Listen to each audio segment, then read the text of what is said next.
कोलकाता के IG medical college में महिला रेजिडेंट की गैंगरेप एवं हत्या के बाद सुरक्षा की मांग को लेकर काशी हिंदू विश्वविद्यालय के सरसुंदर लाल अस्पताल के रेजिडेंट डॉक्टरों द्वारा की जा रही हड़ताल लगातार जारी है। जूनियर डॉक्टर लगातार तीसरे दिन वाइस चांसलर सुधीर कुमार जैन के आवास पर सुरक्षा की मांग को लेकर पहुंचे। 2 घंटे से ज्यादा समय हो जाने के बाद भी कोई वार्ता नहीं हुई। रेजिडेंट चिकित्सकों का कहना था कि हमारी मांगे नहीं मानी जाएंगी तो बड़ा आंदोलन किया जाएगा। काशी हिंदू विश्वविद्यालय के कुलपति प्रोफेसर सुधीर कुमार जैन के आवास पर हड़ताल के 8वें दिन मंगलवार की शाम को बीएचयू के रेजिडेंट डॉक्टर अपनी मांगों को लेकर पहुंचे। उन्होंने मीडिया को बताया कि हम लोग कई घंटे से यहां खड़े हैं। कुलपति आवास के अंदर अधिकारियों के साथ मीटिंग चल रही थी। मीटिंग में क्या फैसला लिया गया हम लोगों को नहीं बताया जा रहा है। हमसे ऐसा व्यवहार किया जा रहा है कि हम लोग जैसे विश्वविद्यालय के छात्र नहीं कोई और है। उन्होंने कहा कि पिछले 8 दिनों से हम लोगों का धरना प्रदर्शन चल रहा है। हमारे मुखिया कुलपति हैं, लेकिन वो आज तक हम लोगों से एक बार भी मिलने नहीं आए, न ही हम लोगों से पूछा कि आप लोगों की क्या मांग है। हम लोग अपनी मांग पत्र को डायरेक्टर डीन से लेटर फॉरवर्ड कराकर वीसी से मिलने यहां आए हैं। बताया जा रहा है कि हड़ताल को लेकर अधिकारियों की बैठकें हो रही हैं, लेकिन क्या अपडेट है हम लोगों को नहीं बताया जा रहा है। इससे असमंजस की स्थिति पैदा हो गई है। चाह रहे हैं या नहीं चाह रहे हैं, अभी तक लगातार घटनाएं होती जा रही है। हॉस्पिटल में हमारे मेडिकल सुपरिटेंडेंट ने किसी तरह का जवाब, किसी तरह का आश्वासन, किसी तरह का बात या पहल करने का कोई कोशिश नहीं किया है। और मैं आप लोगों के माध्यम से बता देना चाहता हूं कि लड़ाई अभी जारी रहेगी। देशव्यापी आंदोलन चल रही है आरजी कर में हमारी बहन को न्याय दिलाने के लिए। देशव्यापी आंदोलन भले ही रुक जाए, हमारे बीएचयू में ये आंदोलन तब तक नहीं रुकेगी जब तक हमें पर्याप्त और स्वतंत्र सुरक्षा नहीं मिल जाते।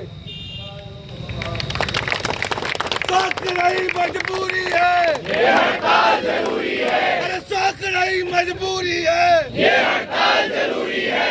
शौक नहीं मजबूरी है। हम लोग वीसी हाउस आए हुए हैं। हम लोग 2 घंटे वहाँ पे आपके सेंट्रल ऑफिस में वीसी ऑफिस के सामने खड़ा रहे। फिर हम लोग का लेटर जमा हुआ। हमें बताया गया कि वीसी साहब जो है अभी खाना खाने जाएंगे।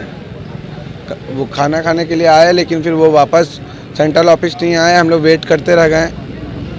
फिर हमें 4 बजे बताया गया कि हमें जो है 5 बजे बताया जाएगा कि क्या बात हुआ। 5 बजे बताया गया कि 5:30 बजे बताया जाएगा। अब 5:30 बजे बोल रहे हैं कि हमने एक आदमी डिसाइड किया है जो ये डिसाइड करेंगे कि मीटिंग करना किससे है। अभी मीटिंग का डिसाइड नहीं हुआ है।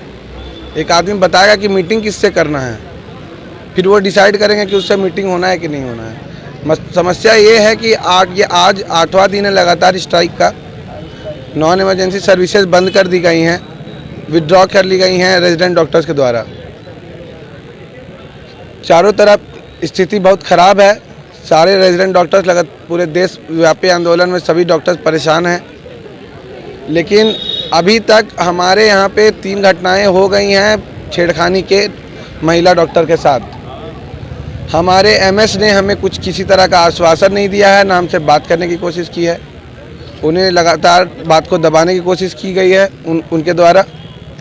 यही नहीं, विश्वविद्यालय के जो कुलपति हैं हमारे आदरणीय, वो जो है लगातार इस मामले से अपना पीछा छुड़ाने का कोशिश किए हैं। अभी तक हमसे किसी तरह का वार्तालाप, ना किसी तरह का ना हमें संदेश दिया गया है।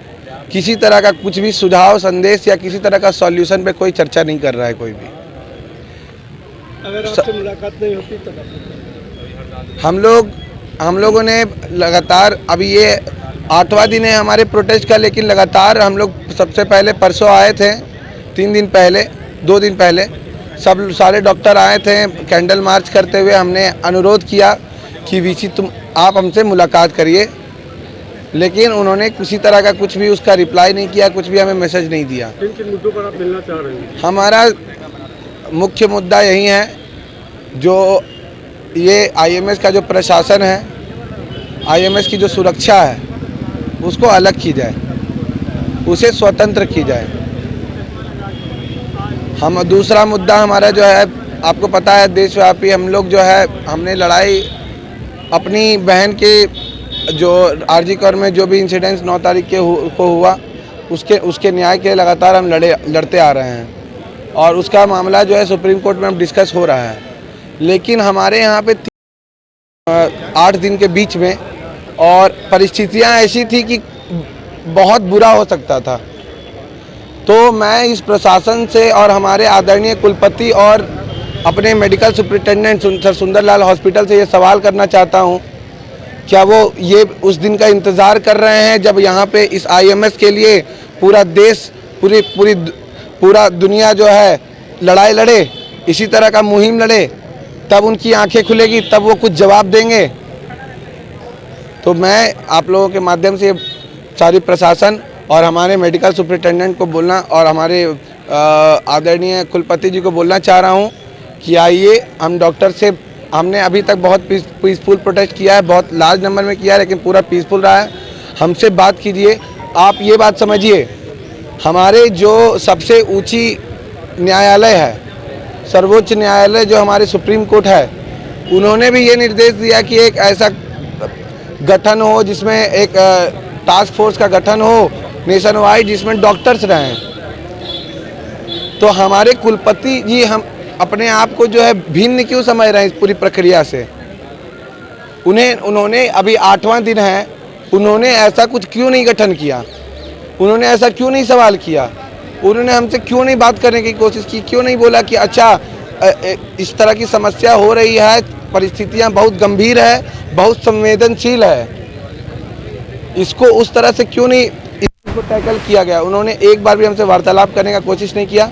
मैं आपके ज़रिए ये बता देना चाहता हूँ कि हमारे मेडिकल सुपरिटेंडेंट लगातार मामला को दबाने का कोशिश कर रहे हैं। ये सारा मुहिम जो है उसको हल्के में लेने का कोशिश कर रहे हैं। मेरा उनसे सवाल है और आदरणीय कुलपति जी से सवाल है, क्या उन्हें दूसरी अभया का इंतज़ार है?